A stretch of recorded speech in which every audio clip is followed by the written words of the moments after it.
Assalamualaikum warahmatullahi wabarakatuh. Halo semua, gimana kabarnya?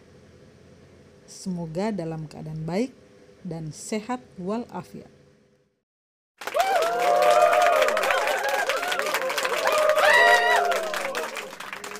Kali ini kita akan membahas tentang perkembangan bahasa Indonesia. Berbicara tentang perkembangan bahasa Indonesia, maka hal itu tidak terlepas dari bahasa Melayu. Kenapa? Karena bahasa Melayu merupakan sumber lahirnya bahasa Indonesia. Bahasa Melayu sejak dulu telah digunakan sebagai bahasa perantara atau yang dikenal dengan istilah lingua franca, yang artinya adalah bahasa pergaulan.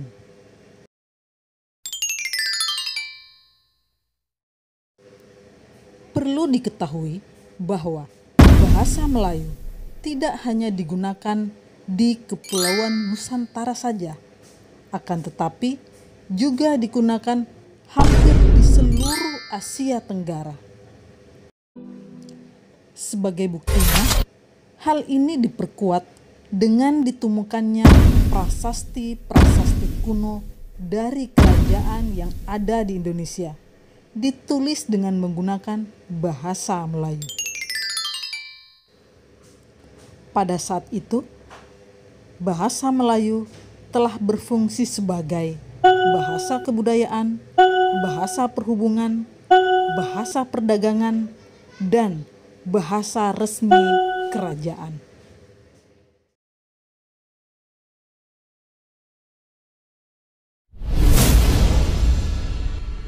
Sampai di sini ada sebuah pertanyaan yang sering kali dilontarkan.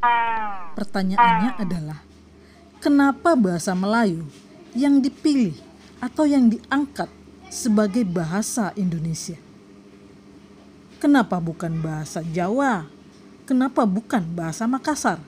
Atau kenapa bukan bahasa Bugis? Nah, jawabannya adalah ada 4 faktor yang menyebabkan kenapa bahasa Melayu yang terpilih sebagai bahasa Indonesia. 4 faktor tersebut adalah: yang pertama, karena bahasa Melayu sudah merupakan lingua franca di Indonesia, atau dengan kata lain, bahasa Melayu sudah merupakan bahasa perhubungan dan perdagangan di Indonesia. Alasan yang kedua adalah sistem bahasa Melayu sangat sederhana, mudah dipelajari karena di dalam bahasa Melayu tidak dikenal tingkatan bahasa. Tidak seperti dengan bahasa daerah yang lain, seperti suku Jawa atau suku Bugis. Contoh, pada suku Jawa, bahasa Jawa ada tingkatan bahasanya. Ada yang dikenal dengan istilah bahasa ngoko dan ada yang dikenal dengan istilah bahasa kromo. Ada yang tahu tidak apa yang dimaksud dengan bahasa ngoko dan apa yang dimaksud dengan bahasa kromo? Oke, kalau ada yang tahu, silahkan komen. Dan sekarang kita lanjut alasan yang ketiga. Alasan yang ketiga adalah karena seluruh suku-suku yang ada di Indonesia, seperti suku Jawa, Sunda, dan suku-suku lainnya, semua tidak ada yang keberatan, atau dengan kata lain, semua dengan sukarela menerima bahasa Melayu diangkat menjadi bahasa Indonesia dan menjadi bahasa nasional kita. Dan alasan yang keempat adalah karena bahasa Melayu mempunyai kesanggupan untuk dipakai sebagai bahasa kebudayaan, dalam arti yang seluas-luasnya.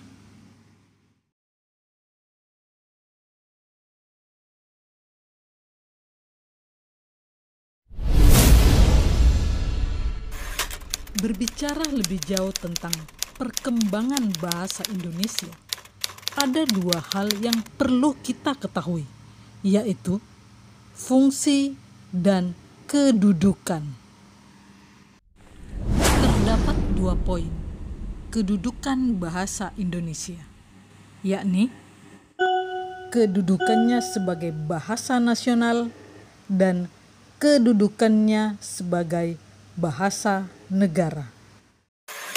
Sementara fungsi bahasa Indonesia di dalam kedudukannya sebagai bahasa nasional juga terdiri dari 4 poin, yakni 1. Sebagai lambang kebanggaan kebangsaan, 2. Sebagai lambang identitas nasional, 3.